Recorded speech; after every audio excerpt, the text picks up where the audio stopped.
What's up and good day mga boss? Welcome back dito sa aming shop, Aiming Ace Airsoft. Date today is June 13, 2026. So meron tayong 10 units na for shipping, dalawang rifles, and 8 na pistols. So proceed na tayo sa first rifle. ENC 620 na black kay Boss Mark of Bacoor, Cavite. So si Bossing, nag-avail din siya ng red dot. Ayan. So ito yung kinabit na red dot. Ito yung nagustuhan ni Bossing. So nagpa-recommend siya sa atin. Ayan. Ito yung M3 na aim point. So full metal naman yung unit. Metal ang handguard. Metal ang receiver. Adjustable tong buttstock. Then complete markings yan. Basta ENC complete markings yan. So kita nyo naman naka-engrave yung markings. Napakaganda. Handguard niya is naka-quad rail na Picatinny. Ayan. So ito yung kabilang side. Yung scope, nandyan yung markings niya ng aim point. So, sa side na yan. May kasama na rin siyang cover. Ayan. So, nakaganyan siya. Then, ang scopes nito nga pala guys is dalawang color siya. So, isang red, isang color green. Then, meron din siyang adjustment ng brightness. So, close na lang natin. Pinakita ko lang sa inyo para makita nyo yung design. So, try natin ang unit ni Bossing. Semi-auto muna.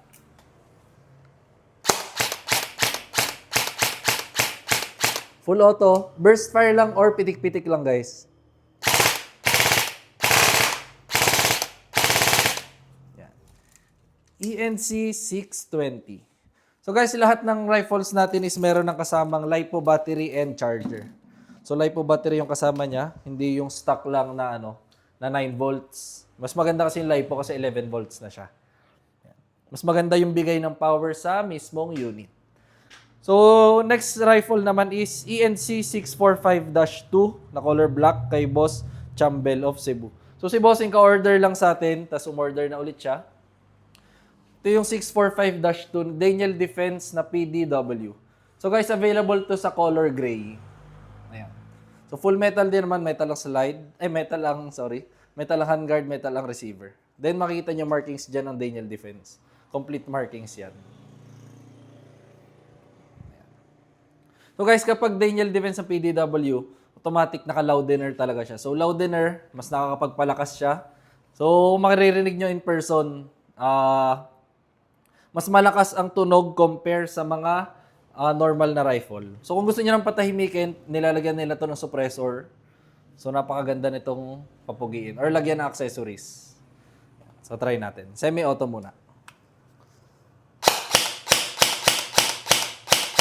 Full auto.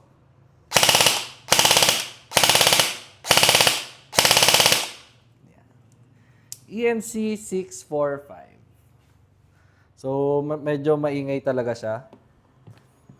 Proceed na tayo sa pistols. Ito guys, madami tayong lineup na WE pistols dito. So guys, lagi ko naman sinasabi, recommended namin is WE na pistol. So ranging siya around 6K pataas.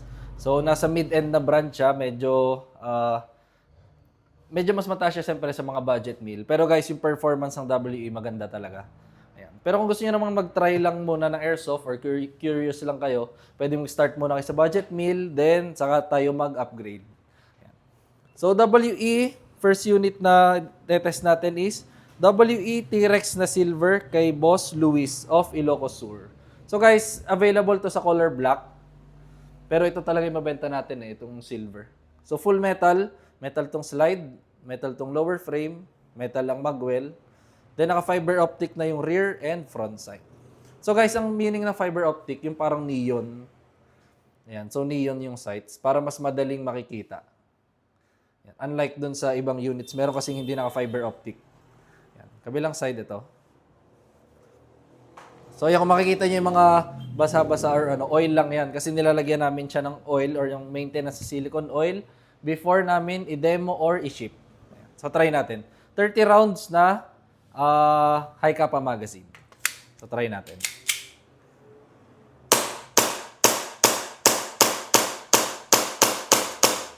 Slide lock, meaning wala na siyang BBs. So kapag ganyan guys, release the magazine, then release the slide, then hammer down. Ayan. Para pagkabalik nitong magazine is hindi siya puputok kahit mapindot yung trigger. For safety purposes. Next unit, WE 5.1K kay Boss Zeus of General Luna, Quezon Province. So ito naman ang unit ni Bossing, 5.1K. So high cap pa din siya guys. Metal ang slide, metal din ang lower frame. Kabilang side ito. So simple lang yung design niya. Then ito nga pala is naka-high cap pa magazine din. Try natin.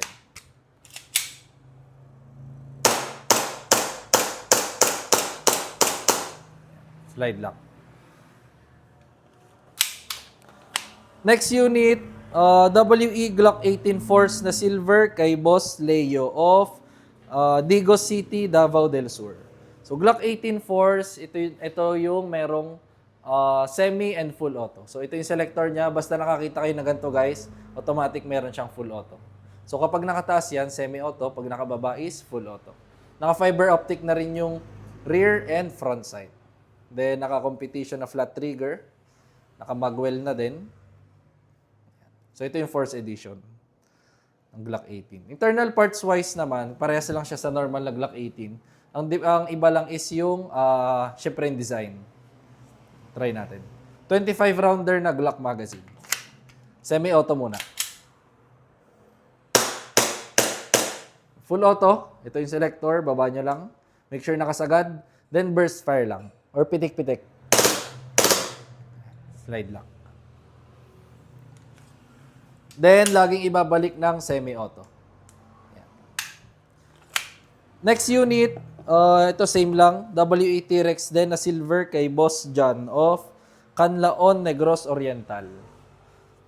T-Rex, same lang doon sa dinemo natin kanina. So, hindi ko na masyadong patatagalin. Papakita ko lang. Kung gusto niyo naman color black guys, available to sa color black.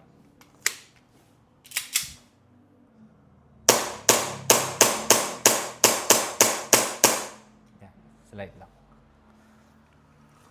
Sunod is Double Bell 303 kay Boss Alan of 2P South Cotabato.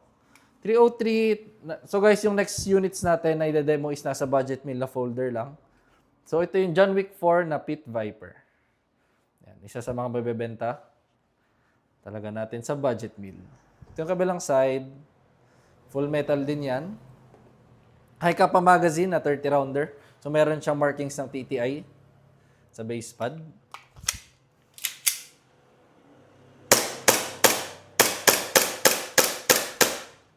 Slide lang. Sunod, Double Bell 774C kay Boss Apolonio of Bulacan, Bulacan. 774C Glock 18C.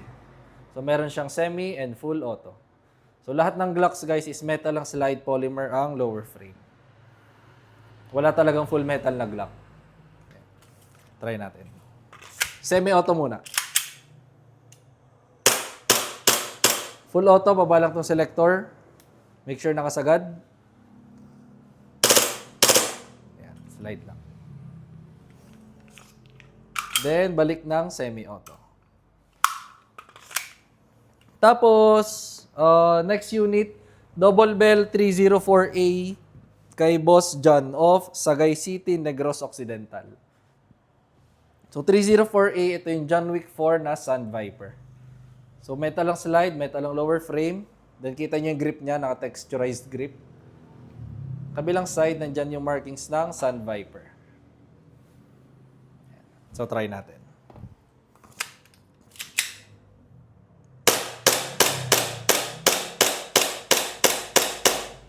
Slide lang. So last unit, same lang doon sa dinemo natin kanina. Double Bell 303 kay Boss Marvic of Oriental, Mindoro. 303 John Wick 4 na Pit Viper. So napaka-pogi ng unit na to. Yan. Ito yung gamit ni John Wick sa parang fourth movie niya. Try natin.